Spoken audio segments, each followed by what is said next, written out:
Bahagi raw ito ng mas malaking plano na destabilization plot laban sa administrasyon ni Pangulong Bongbong Marcos ayon kay NBI Director Melvin Matibag. Nabunyag ito matapos mahuli ng NBI-NCR sa isang human trafficking operation ang isang talent manager na binubugaw ang mga alagang artista sa mga politiko. 5 babaeng celebrity ang nailigtas dyan. Habang nasa kustudiya ng NBI, itong talent manager na hindi natin papangalanan, dito na raw niya kinanta ang plano laban kay Executive Secretary Ralph Recto. Base sa affidavit ng talent manager, may kumuha raw sa kanyang dating kongresista at kinontrata silang i-frame up si ES o si Executive Secretary. Kinilala ito na si dating Negros Congressman Jing Paras. Pakinggan natin ang pahayag ni Matibag.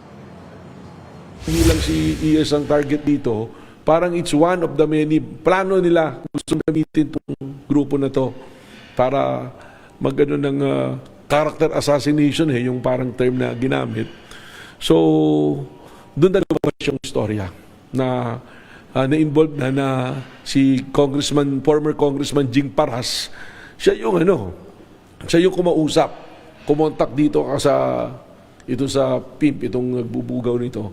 Ang tawag ko dito si Epstein ng Pilipinas, 4 na babaeng artista ang bahagi raw nitong balak na sex scandal. Papalabasin lang daw ng mga babae na pinilit sila na makipagtalik kay Executive Secretary Recto at pinilit din daw silang gumamit ng droga at palalabasin daw o mag-execute ng affidavit o salaysay kaugnay dito. 1 milyong piso, 1 million pesos ang bayad sa bawat babae at 1 milyong piso din para sa talent manager. So in total, that's 5 million pesos. Sa August 3 daw dapat ang paunang bayad sa talent manager at mga alaga nitong artista, pero hindi na nga natuloy dahil nahuli sa operasyon ng NBI itong talent manager.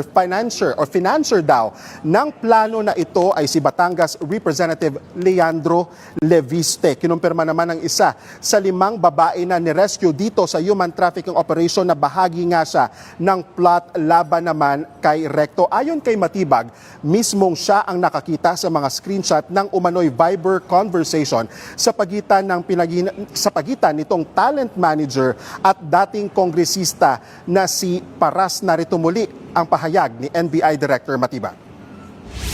Base dun sa kwento nung inimbestigahan, sasabihin daw na si Executive Secretary kumukuha doon sa bugaw na to at pinipilit silang mag-drugs, tapos pipilitin din sila na magkaroon ng mga sexual activities, na umamin naman na itong babae na hindi niya kilala talaga si Executive Secretary, na hindi niya nakakasama. Nandoon na yun sa statement At Gio, may payag na ba sina Recto, Leviste at Paras?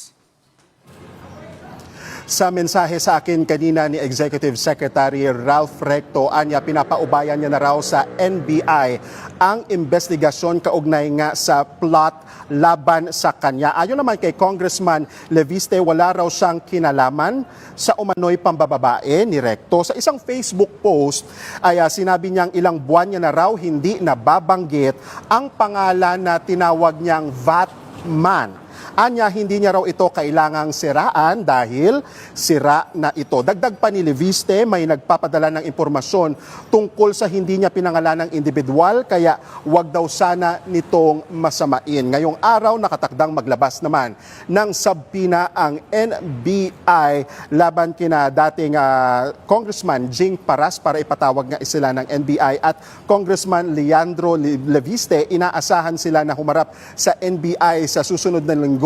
Sa susunod na linggo, it's either Wednesday or Thursday ayon kay NBI Director Matibag.